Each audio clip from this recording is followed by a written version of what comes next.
Choré Machandarabá.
Está uma presença de Deus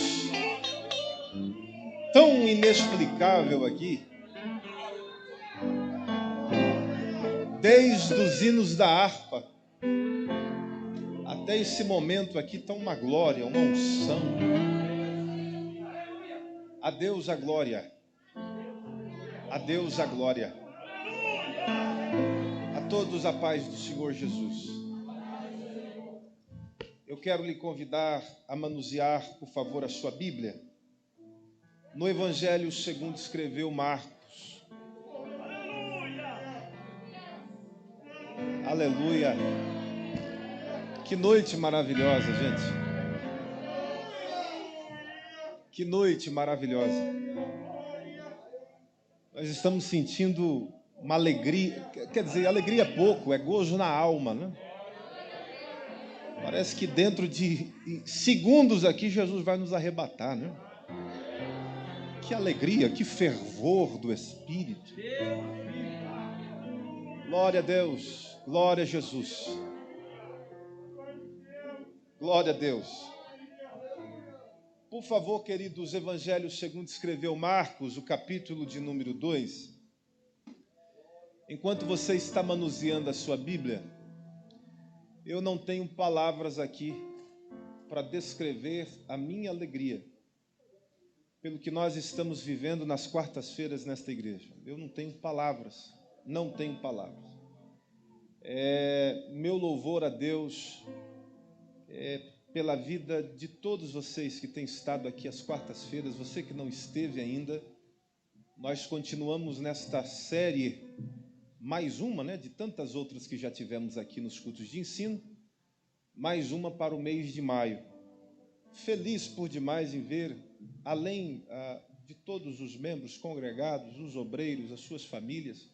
Claro que hoje aqui nós não temos os obreiros aqui pelas laterais, alguns na retaguarda, alguns na nave da igreja, em razão até de espaço, né? As cadeiras aqui, uma parte dos irmãos do coral, outros da orquestra, alguns obreiros aqui à retaguarda. Mas vocês não são brincadeira, vocês estão vindo e vindo com os dois pés mesmo, né? Obviamente que é com os dois, para chegar aqui, né? Não tem crente saci pererê, né? Mas eu quero dizer a você que ainda não esteve uma dessas quartas, por favor, não perca a chance de estar nessa próxima. É inacreditável. Quarta-feira passada, uma noite que nos deu Deus, debaixo de garoa, e um frio que o dedão do pé ficou dormente, né? Mas um frio terrível do lado de fora e aqui dentro um fervor maravilhoso, resultado da palavra de Deus. Então, nós não abrimos mão da sua presença aqui nesta próxima quarta-feira, tá? Próxima quarta-feira estamos aqui em uma série sobre a raiz de amargura, livrando-se desse mal, tá? Tem crente que você olha, por exemplo, a gente estava numa glória aqui, né? A glória de Deus continua aqui, mas vocês viram a crente sendo sacudido por dentro antes de ser sacudido por fora, né? Da matéria física reagir.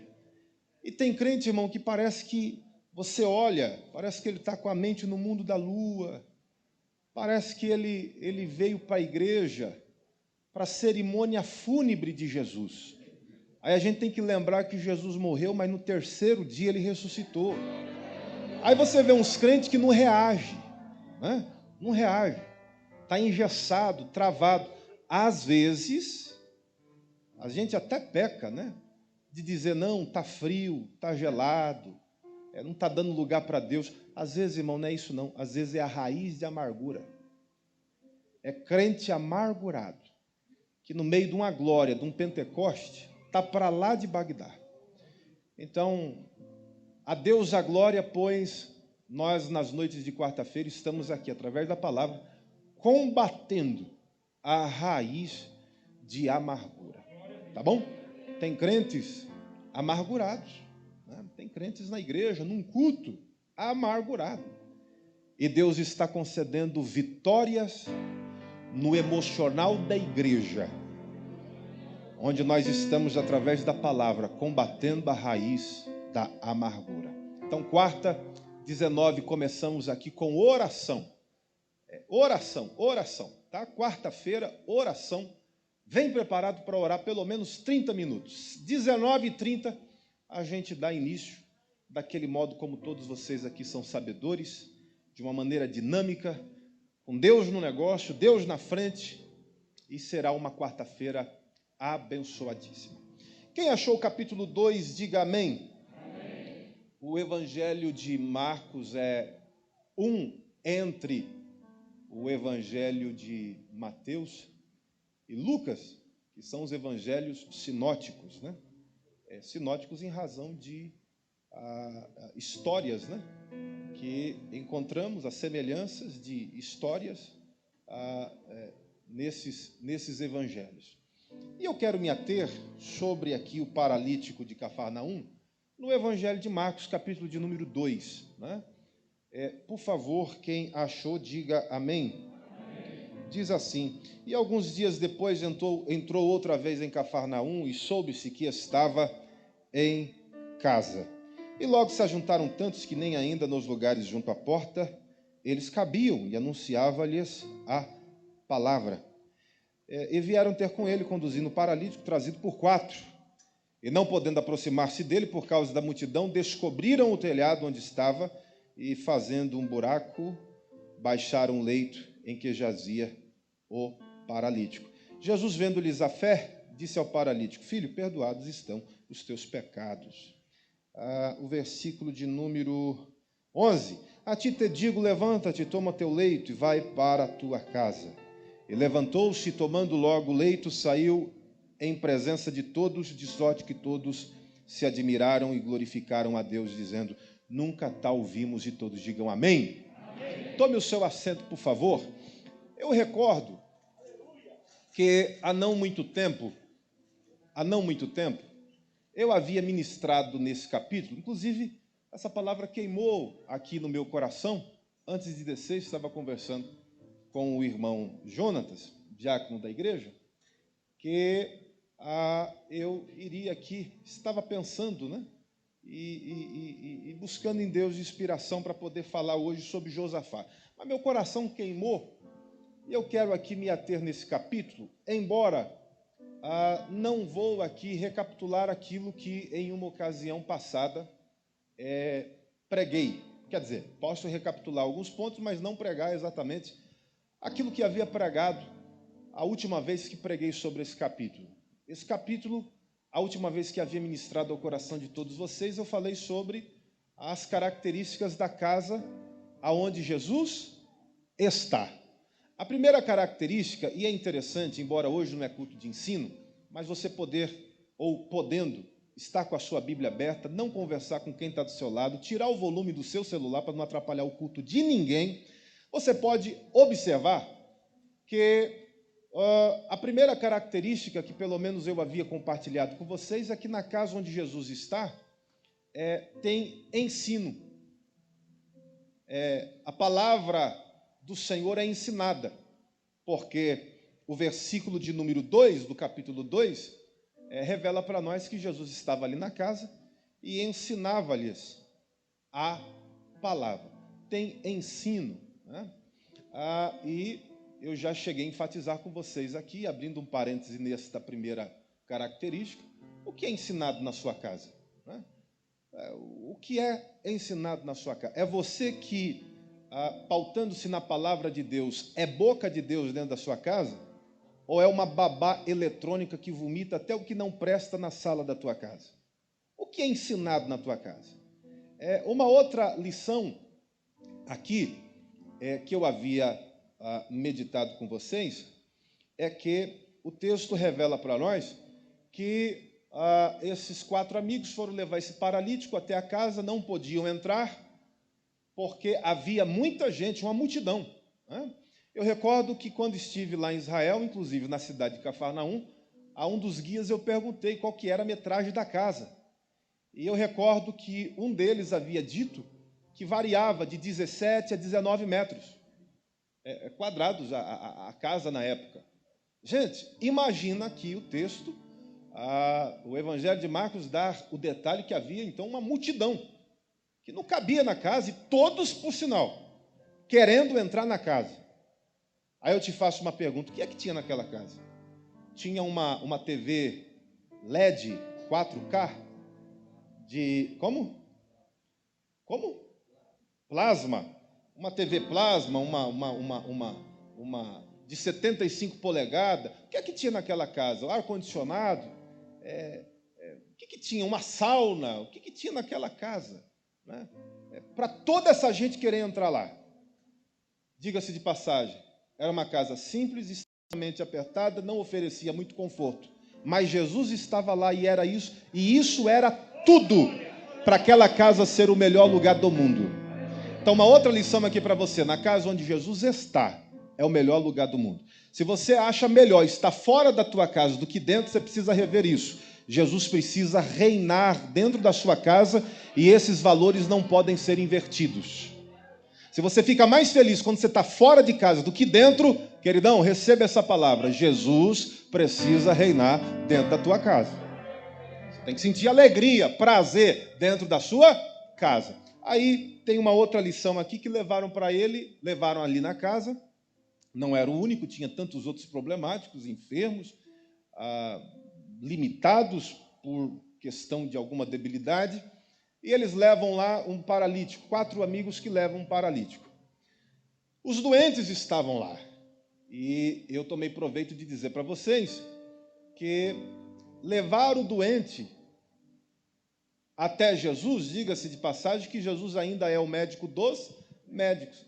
Jesus, como médico, trazendo o enfermo ou os enfermos a Jesus, naquela casa, significa dizer que na casa onde Jesus está, é um lugar de cura. Outra característica aqui, na casa onde Jesus reina, essa casa é endereço de cura. Cura interior, cura emocional. Na casa onde Jesus está, não se abrem feridas, se fecham feridas. Aí tem outra coisa legal aqui no texto. A Bíblia revela para nós que quando eles fizeram o buraco lá no telhado, desceram o paralítico, o versículo de número 5 revela para nós que Jesus, vendo-lhes a fé. Jesus viu o quê? Na casa onde Jesus está, esta casa é um ambiente de fé. Levanta a mão direita e receba essa palavra.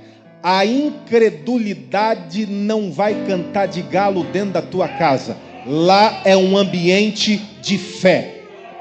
A mesma fé que você manifesta aqui na casa do Pai, você tem que manifestar dentro da tua casa.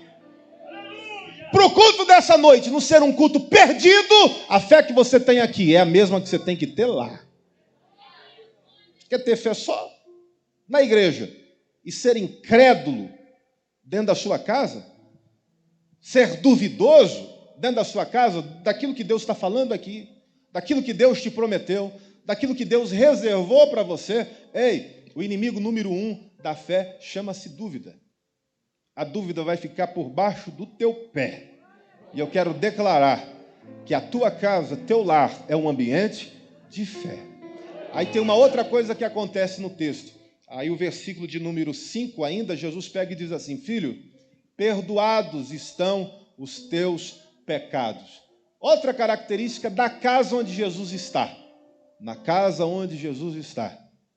Essa casa é um ambiente de perdão.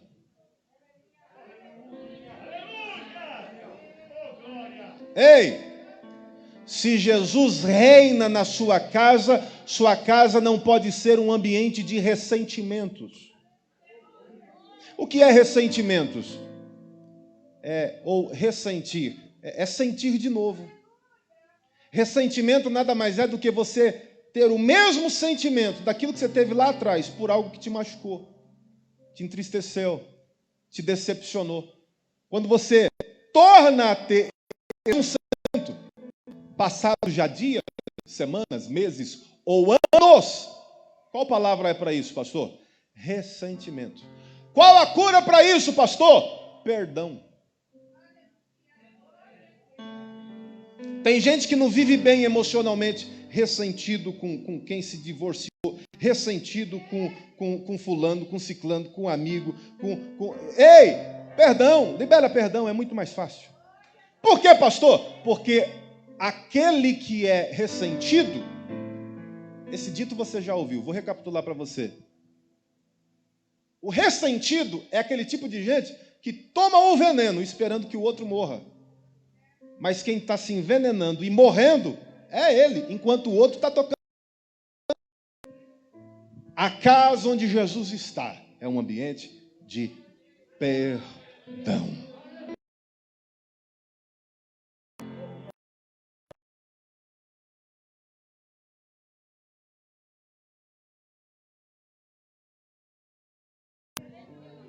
A casa onde o Senhor está é um ambiente de milagre. E a gente poderia citar alguns exemplos. A mulher, creio que foi a palavra do ofertório que o pastor Carlos Idelvo trouxe aqui.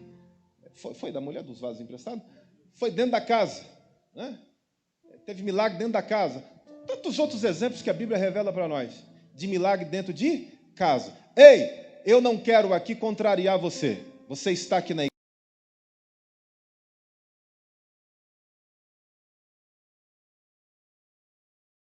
Receber o milagre, você vai receber a palavra de Deus e vai se encontrar com um milagre dentro da tua casa.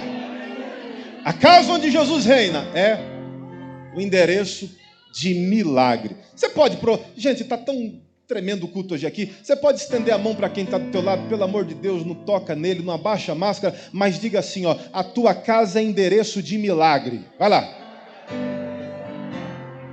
Fala para quem está do outro lado, muda o semblante, até para profetizar, tenta disfarçar, diga assim, ó, tua casa, teu endereço é lugar de milagre.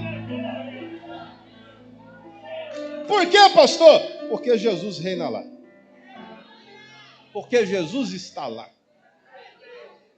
Então, tendo recapitulado aquilo que já compartilhei com vocês, quero insistir para você abrir a sua Bíblia e acompanhar dois paralelos aqui. Dois paralelos, ou o paralelo de um capítulo anterior ao capítulo 2. Embora a menina dos olhos é o capítulo de número 2 aqui de Marcos. Tá bom? Do Evangelho segundo escreveu Marcos. Primeiro, vamos a alguns paralelos aqui? Quem topa vir comigo, diga amém. Amém. Então manuseie a sua Bíblia. Olha lá, capítulo 1, versículo 10, primeiro paralelo aqui.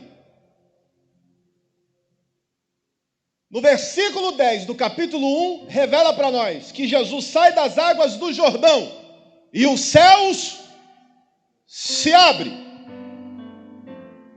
Olha o paralelo agora, capítulo 2. Versículo 4, é o telhado que está abrindo.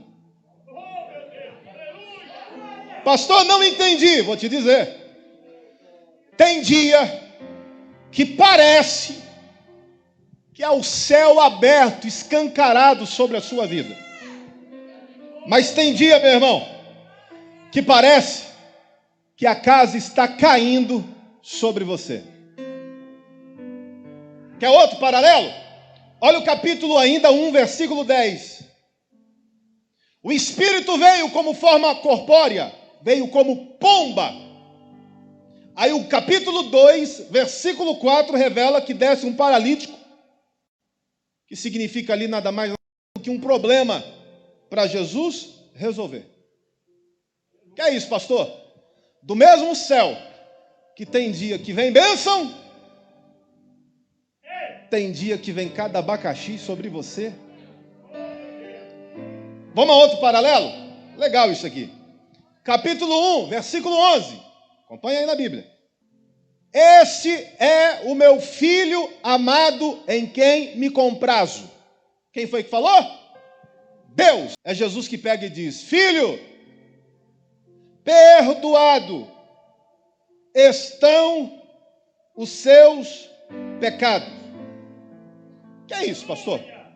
Tem dia que você é acalentado pelo próprio Deus, filho, mas tem dia que é você que tem que acalentar alguém, filho, filha. Vamos a outro paralelo? Olha lá, capítulo 1, versículo 11.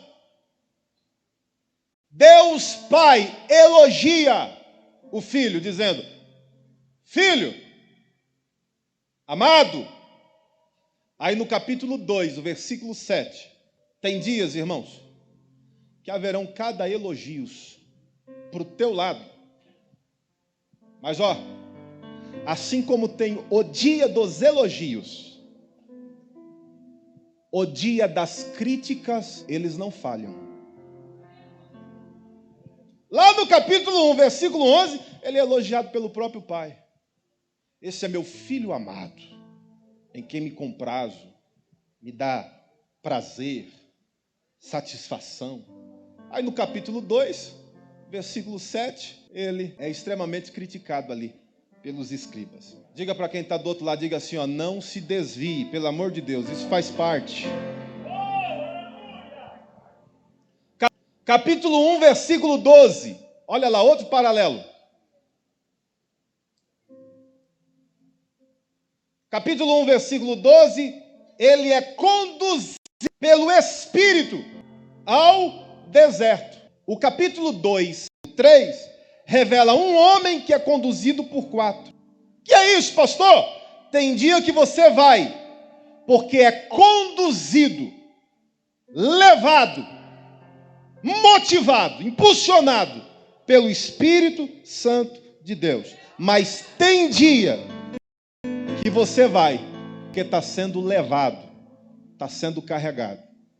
Carregado pela esposa, é insistido para ir, para vir para a igreja, pelo cônjuge, pelo pai. Não, hoje você vai. Não, hoje eu estou para lá de baixo. Não, mas vai, hoje tem culto, vai para a igreja. Outro ponto aqui, ou outro paralelo, é o capítulo 1, versículo 13. Satanás vai tentá-lo. Quem se opõe a Jesus é o próprio diabo. Mas no capítulo 2, o versículo 6, são os religiosos, os escribas, em Mateus, os fariseus, que se opõem a Jesus. Que paralelo é esse, pastor? Tem dia que a sua luta, seu enfrentamento, é com o próprio Satanás. Mas tem dia que a sua pior oposição são homens. E aí, pastor? Fala para quem está do seu lado, faz parte. Agora, tem uma coisa aqui que eu queria pontuar com vocês, muito interessante. Já estou passando a régua aqui, já vamos terminar. Tem uma outra coisa muito interessante aqui no texto. O capítulo 1, não mais me atendo aqui aos paralelos, do capítulo 1 ao capítulo 2, mas há algo muito interessante. Por quê? Porque o prenúncio do versículo 1 do capítulo 2 revela para nós que alguns dias depois entrou outra vez em Cafarnaum. Quem foi que entrou? Jesus. Aqui você precisa dobrar sua atenção para você entender. Senão você vai ficar igual o cego em tiroteio. No capítulo 1, versículo 21, acompanhe na sua Bíblia. Olha que interessante isso aqui. Jesus entra em Cafarnaum. E uma coisa interessante que diz: e logo no sábado, indo ele à sinagoga, ali ensinava. Isso é uma coisa muito peculiar aqui de Marcos, porque é ele que usa muito essas palavras, e por sinal há no mínimo 40 delas. E logo, quando não, e imediatamente. Aqui ele apresenta tanto Jesus como os milagres provenientes de Jesus, sempre em ação, em movimento. E logo, e imediatamente, isso é uma coisa peculiar aqui, ou característica no Evangelho de Marcos. Aí o versículo 21 revela que Jesus entrou, Cafarnaum, foi a uma sinagoga. Lá Jesus resolveu fazer um culto de ensinamento. Jesus está ensinando. Só que uma coisa que é fantástica, que Jesus não trabalhava de maneira automática, né? Não, porque é de ensino, vai ser de ensino do início ao fim. Não, Jesus não. Jesus não. O culto era de ensino, ele está na sinagoga ensinando. Mas não é que de culto de ensino vira culto de libertação? Por quê, pastor? Porque o versículo 23 revela para nós que lá na sinagoga tinha um homem com espírito imundo. Irmão, não é porque era culto de ensino, Jesus estava ensinando na sinagoga, que fez vista grossa aquele homem que estava sendo escravizado pelo diabo. Jesus o libertou. Pensa no culto. Pensa, que momento maravilhoso. Jesus ensinando, Jesus expondo pérolas. E Jesus libertando, colocando um ponto final na ação dos espíritos imundos. E uma coisa que eu quero que você não perca aqui o fio da meada é o seguinte: Jesus está fazendo isso na onde? Em Cafarnaum. Em Cafarnaum. Aí no versículo de número 29 e 30, vai acompanhando na sua Bíblia aí, capítulo 1, 29 e 30. Jesus cura a sogra de Pedro. Inclusive está repreendido quem fica falando que Pedro negou a Jesus porque curou a sogra dele. Irmão, não mistura as coisas. Fala para quem está do seu lado, diga assim: sogra é bênção. Uma vez, eu lembro isso na minha adolescência. O menino falou comigo assim, falou: ô Leonardo, sabe por que Pedro negou a Jesus? Por quê? Porque Jesus curou a sogra dele. Irmão, está repreendido, isso é heresia. Então olha lá, capítulo 1, versículo 29 e 30. Jesus cura a sogra de Pedro. Na onde? Qual cidade que Jesus está ainda? Em Cafarnaum. Em Cafarnaum ele veio outra vez, foi na sinagoga, ensinou, libertou. Foi à casa de Pedro, que por sinal a poucos metros da sinagoga. Hoje tem lá em cima da casa dos restícios da casa de Pedro, uma igreja sobre os restícios ali, escombros daquela casa. E eu estive lá e pude ver, de fato, a sinagoga a pouquíssimos metros. A casa de Pedro a pouquíssimos metros dessa sinagoga. Ele cura a sogra de Pedro. Aí tem uma outra coisa que acontece. Olha o versículo 32. E 33 também. Olha isso daqui. Aqui a menina dos olhos para você entender. Tudo isso lá, Jesus em Cafarnaum. Olha o 32.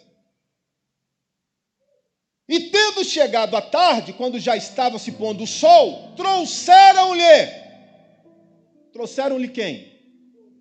Como? Todos. Irmão, é alguns ou é todos?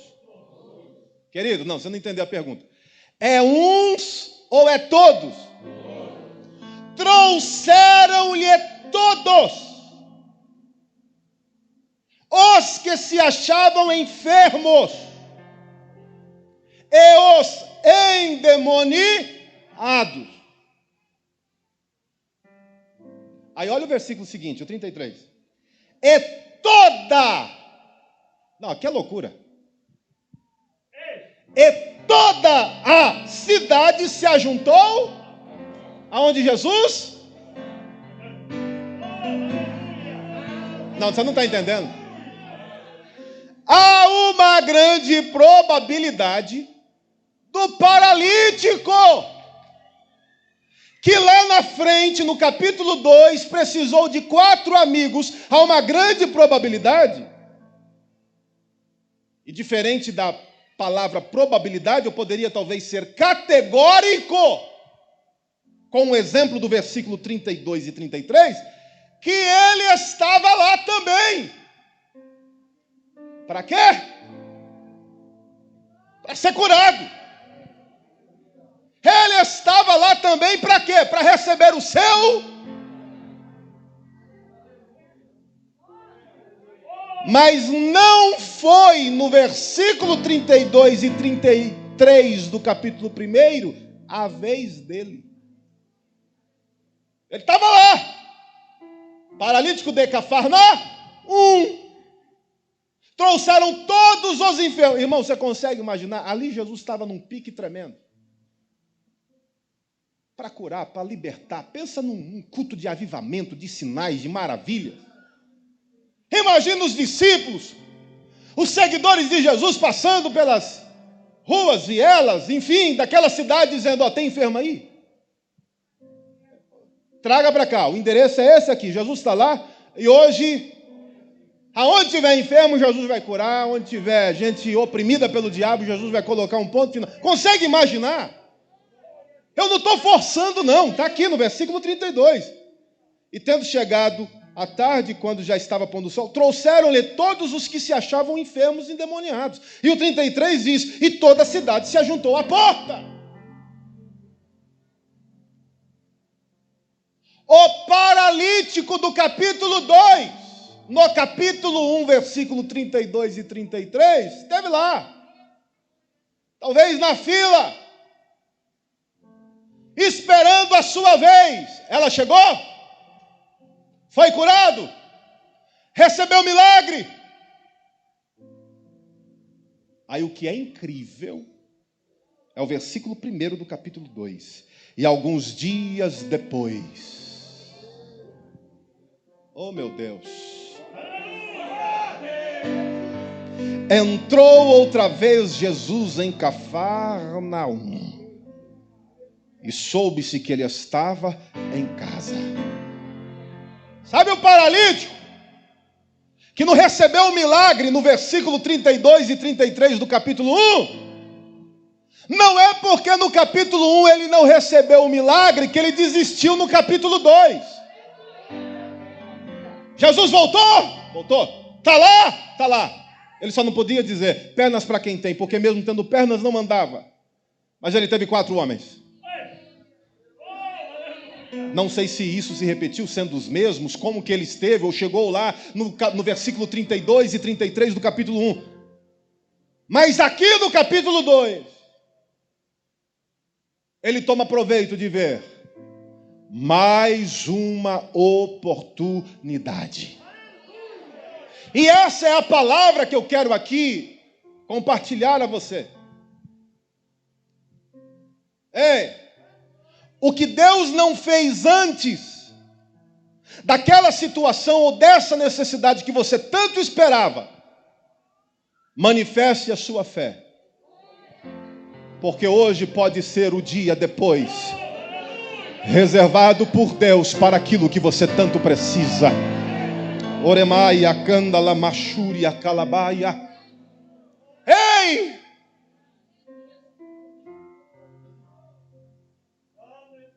O maior desafio hoje é você como homem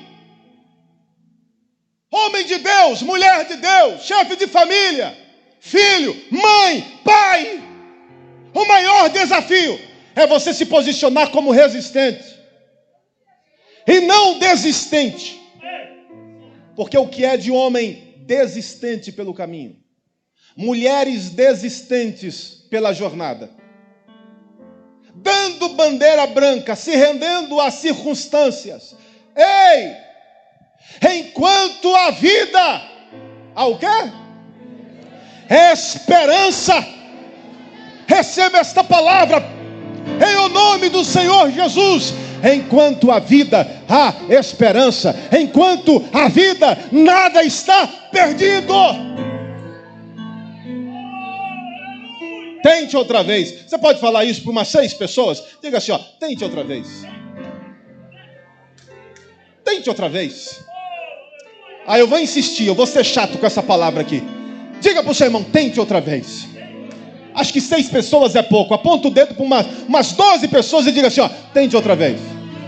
Não precisa baixar a máscara, ele vai entender o que você está dizendo. Tente outra vez. Tente outra. Eu já tentei, não deu certo. Tente outra vez.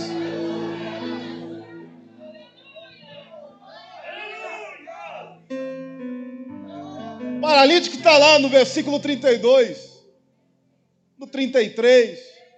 Não deu, não virou. Não foi aquele dia. Não foi naquele culto.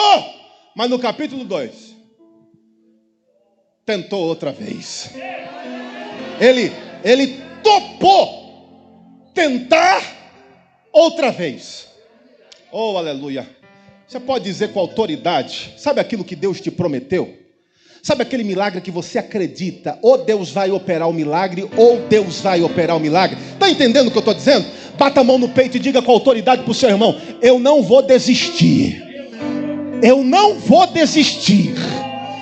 Eu não vou desistir. Se eu não receber o milagre no culto de hoje, eu creio, pode chegar amanhã. Se não chegar amanhã, eu creio, pode chegar terça-feira, mas eu não vou desistir. Tente outra vez. Tente outra vez. Tente outra vez. Oh meu Deus, tente outra vez. Tente outra vez. Tente outra vez. Tente outra vez. Oh, aleluia. No lugar da palavra glória a Deus, o aleluia, diga assim, ó, eu vou tentar outra vez. Eu vou tentar outra vez. Eu vou tentar outra vez. Não vou desistir. Vou tentar outra vez. Então, alguns dias depois, Jesus volta a Cafarnaum. E aqui eu termino agora. Vou colocar 4 pontos aqui para vocês. Ou 5 pontos no máximo. Apenas pontuar para você. A aplicação fica por sua conta. Combinado? A aplicação fica por sua conta. Primeira lição aqui. Soube-se que Jesus estava em casa. Eu não vou me ater se era a casa de Jesus, porque o versículo 1 revela, né? E alguns dias depois entrou outra vez em Cafarnaum e soube-se que estava em casa. Alguém toma proveito, ou muitos, de entender que em razão destas últimas palavras do versículo 1, Jesus estava na própria casa dele. Não quero me ater nisso. Eu não vou aqui lhe garantir se era a casa de Jesus, se era a casa de Pedro, ou a casa de alguém que estava abrindo as portas para Jesus. Porque mais importante de quem era a casa, importante aqui é quem estava na casa. Quem está entendendo isso aqui? Quem estava na casa? E quem estava nessa casa aqui era o próprio Jesus. Aí o primeiro ponto aqui, a primeira lição para você é essa. Soube-se que Jesus estava em casa. Em razão disso, toda aquela gente se dirigiu à casa onde Jesus estava. A minha pergunta para você, e ninguém precisa me responder. Quem vai na sua casa sabe que Jesus está lá? Não, vou usar outra pergunta. Quem vai na sua casa vê o espírito de fofoca, disse-me-disse, contenda, ou vê o espírito do próprio Deus lá? Através de você. As pessoas vê Deus na sua casa? As pessoas vê Deus na sua vida? Uma coisa incrível é que a Bíblia revela para nós sobre o profeta Eliseu. A sunamita, a Bíblia revela para nós que todas as vezes que o profeta passava na porta da casa dela, ela dizia para o seu marido, olha, ninguém falou nada, muito menos ele falou alguma coisa para mim, mas eu vejo que ele é um santo homem de Deus. Você pode dizer com autoridade, se aponta o dedo para o seu irmão, diga assim, ó: quem gosta, quem não gosta de você vai ver Deus na sua vida. Diga assim, ó: inimigos e amigos vão ver Deus na sua vida. Diga para ele assim, ó: amigos e colegas de trabalho vão ver Deus na sua vida. Aonde você colocar a planta dos seus pés, vão ver Deus na sua. Oremai, alamachuri, candelemaia. Oh meu Deus, não leve a mal a mente desse jovem pastor, mas eu quero declarar para a sua vida, até as legiões de demônios que andam que estão nesta atmosfera chamada céu, procurando vidas para possuir, para desgraçar, lá no condomínio aonde você mora, no apartamento, na casa, o teu endereço, o número da sua residência, demônios vão ter que bater continência e pular para o outro lado da calçada, porque Deus está na tua casa, Deus está na sua vida, Deus está com a sua família. Oremacho konderemalamaxondere balabaia. Oremecolemanasu kondelebaia. Ei, eu não quero aqui me intrometer se você tem algum hábito, alguma tradição pessoal, mas eu quero te dizer uma coisa: não necessariamente você precisa deixar o Salmo 91 aberto na porta da tua casa, no estabelecimento dos seus negócios. Ei, mesmo não tendo lá o Salmo 91 aberto, tem o Deus do Salmo 91 na sua vida, na sua casa, no seu estabelecimento. Deus na sua casa. Oh, aleluia. Então, o primeiro ponto aqui. Foram lá na casa. E lá eles estavam vendo Jesus. Estavam vendo Jesus. Oh, meu Deus. Receba essa palavra. Capeta, capetinha, capetão não vão cantar de galo dentro da tua casa, meu irmão. O Senhor que reina no seu coração vai reinar em todos os cômodos da tua casa. Oh meu Deus, estenda as mãos, isso é profético, em direção à tua casa. Elemai, alamassúria, candalamaia. Isso é profético, com autoridade. Eu declaro pelo poder desta palavra que eu estou aqui proferindo ao seu coração.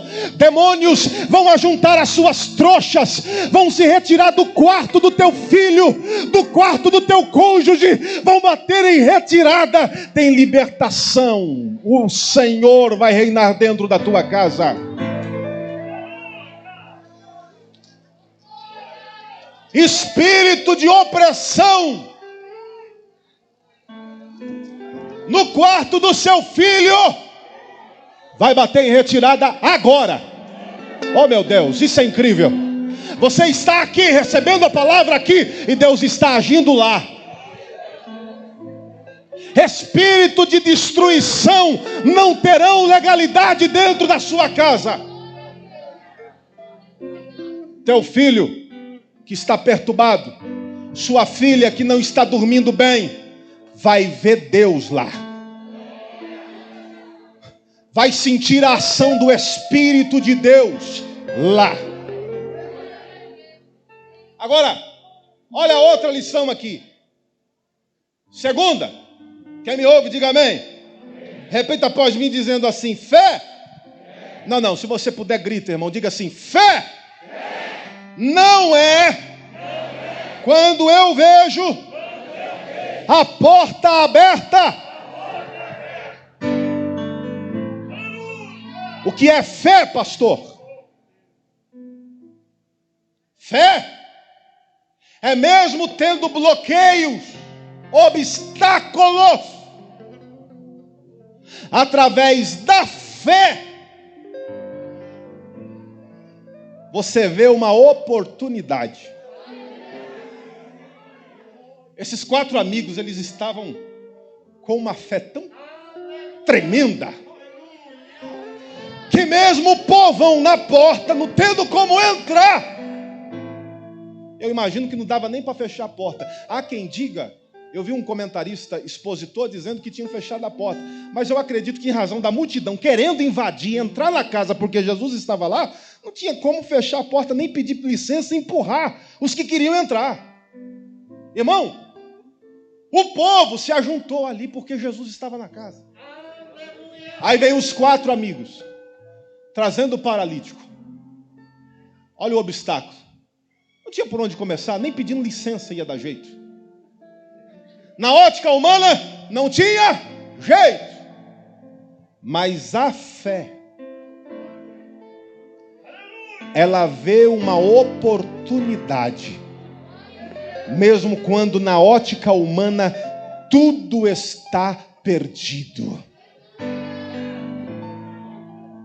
Quero provocar você que chegou nesse culto com algumas questões da sua vida, que de modo racional está tudo perdido.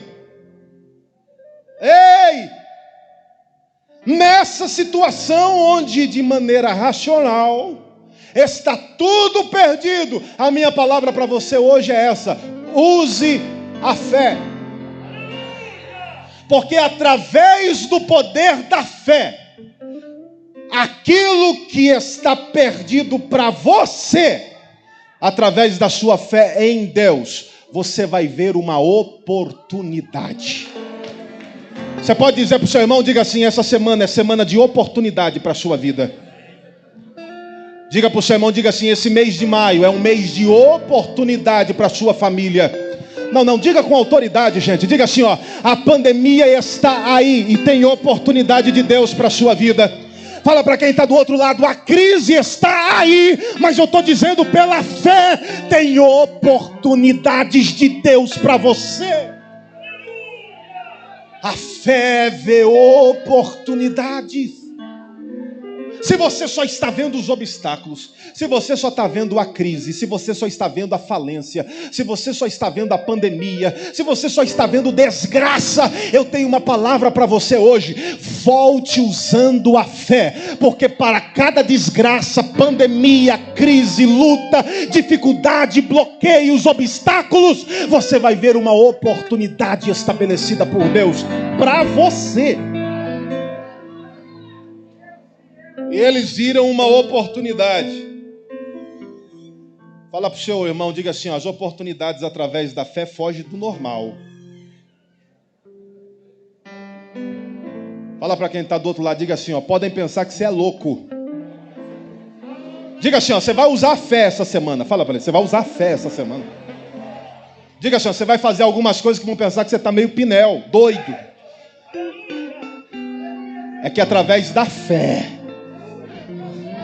se não é pela porta, nem que seja pelo telhado. Oh! Isso, reage. Isso, pule, grite, glorifique. Elema, loma nascia. Eu vou te dar 1 minuto para você erguer as mãos e ter a sua fé provocada pelo poder da palavra que você está ouvindo nesta noite. Vai lá!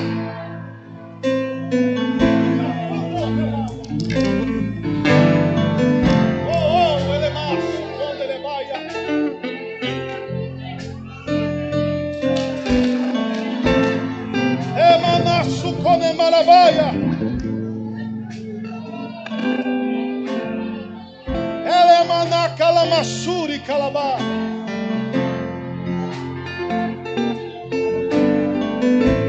Oh! Erema nasu come elevaia.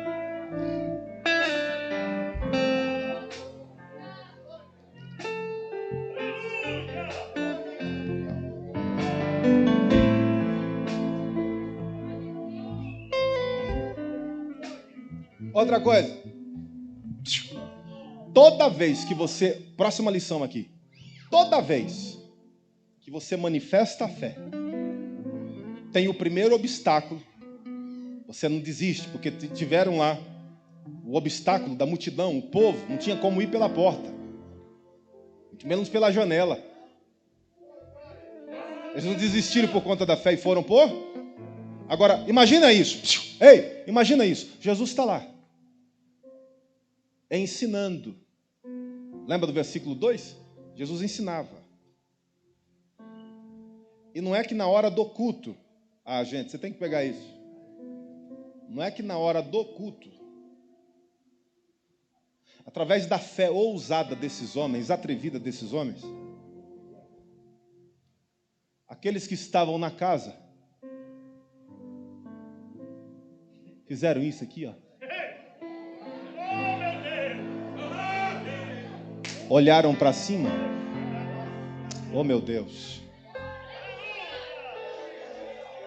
Essa semana Deus vai te provocar algumas coisas. Resume-se as oportunidades que Ele vai ocasionar no teu caminho, que quem estiver perto de você, ou no ambiente que você estiver, vão ser provocados a olhar para cima. Reage com mais força e fé. Você não está entendendo? Eu estou profetizando através do poder dessa palavra. Teu cônjuge, através da tua fé, vai ser provocado a olhar para cima. Eu estou profetizando nesta noite que o teu filho, teu cônjuge, tua família, através do poder da sua fé, da sua atitude, vão ser provocados a olhar. Oremaia, telemacondelemeia, emaixuia. É mais sucondelebaia. É mais surremalabaia.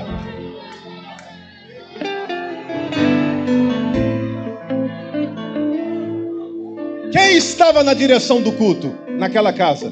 Era Jesus.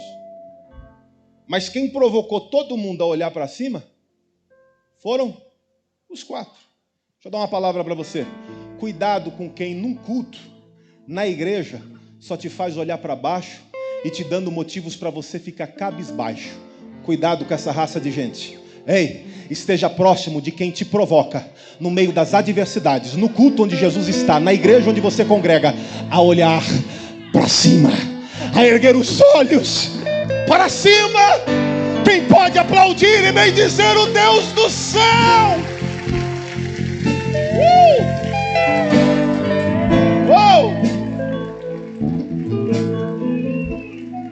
Posso falar só mais uma? Quem recebe, diga amém. Não. Quem recebe, diga amém. Os 4 amigos do paralítico fizeram, guarde isso, fizeram o que fizeram por ele, porque viram nele, no paralítico. Ei, vamos falar real, ele podia oferecer alguma coisa para os 4 homens? Debilitado, já não chega a limitação na matéria física, que dirá tantas outras limitações que seriam desencadeadas em razão dessa. O que ele poderia oferecer? Mas sabe o que é fantástico aqui? É que os 4 amigos do paralítico não viram nele utilidade, mas viram nele significado.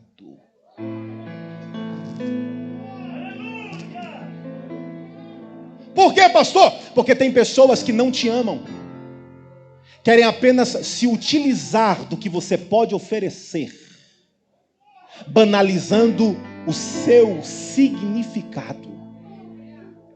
Tem gente que quer se utilizar do amigo porque pode fazer isso, porque pode fazer aquilo, quer se utilizar do pastor porque pode oferecer isso, fazer aquilo, e na vida dessas pessoas, o pastor, o amigo, o colega, o fulano não tem significado algum, é apenas um meio de utilização.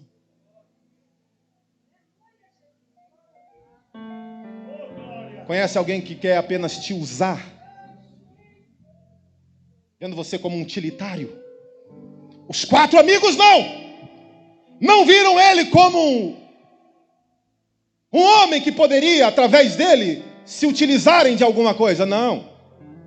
Viam nele o significado. Porque as utilidades são passageiras, mas o significado de um homem, de uma mulher, é permanente. Oh, meu Deus do céu. Vou falar uma coisa para você, não leva mal não. Quem recebe, diga amém. Não. Quem recebe, diga amém. Para quem vê você como significado, você tem que ser uma árvore frondosa, que dá sombra. Mas quem vê você apenas como um meio de se utilizar através de você, você tem que ser como mandacaru. É mandacaru? Cheio de espinho, de cacto. Quem encosta se fura. Oh meu Deus. Levanta a mão e recebe. Levanta a mão e recebe essa palavra. Eu estou profetizando para você, meu irmão, que você é um homem de significado no seio da tua família. Eu quero profetizar para a sua vida que a sua família é uma família de significados no seio desta igreja. Erga sua mão, glorifique a Deus pela vida de quem está do seu lado. Ele tem um significado. Você pode dizer para ele: você tem um significado, irmão, para a sua família, para a minha vida, para esta igreja. Você não é um meio de se utilizar através de você para isso, para aquilo, não. Você tem um significado. Você pode aplaudir a Jesus mais uma vez pela vida dele, pela vida dela. Que Deus te dê discernimento para você entender para quem você tem que ser árvore frondosa e para quem você tem que ser uma mandacaru. Último, e aqui eu termino, passa a régua. Os 4 amigos do paralítico, eles viram, em meio a esses obstáculos, a tudo que estava acontecendo ali, a multidão na casa, não tinha como ir pela porta, por baixo, pela janela, enfim, em meio a toda aquela situação, eles viram mais a solução do que o problema. Conhece alguém que só vê o problema e não vê solução alguma? Eu quero convidar você para ficar de pé aí onde você está. Você é o homem e a mulher que Deus vai usar no seu círculo de relacionamentos, a começar dentro da sua casa. Para quê, pastor? Para ser um homem e uma mulher que vê solução em meio aos problemas. Quem está entendendo isso daqui? Vamos, o grupo de louvor, aquele louvor que diz, eu não lembro a canção, que tem a parte que fala que os céus se abram. Que os céus se abram. Acho que vocês louvaram no domingo passado. Que os céus fechados se abram, é isso daí. Se posicione com discrição aqui no pé do altar. Ei, levanta a sua mão direita.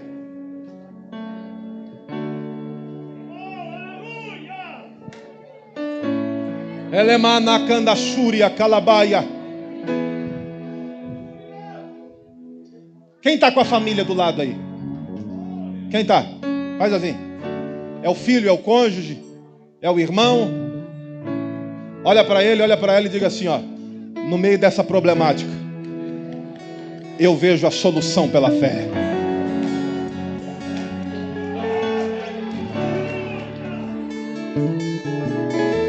Mas eu não estou vendo nem a porta.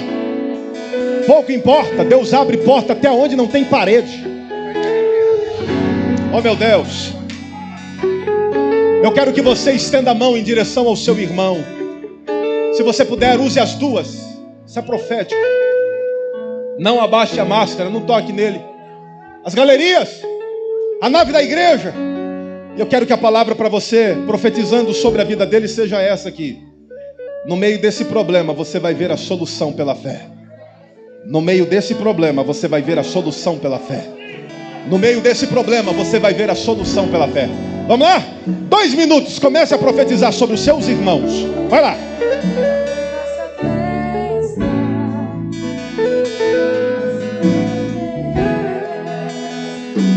Que se abra os céus, o teu reino vem, nossa fé está no nosso Deus. Que se abra os céus, o teu reino vem, nossa fé está Aonde? no nosso Deus.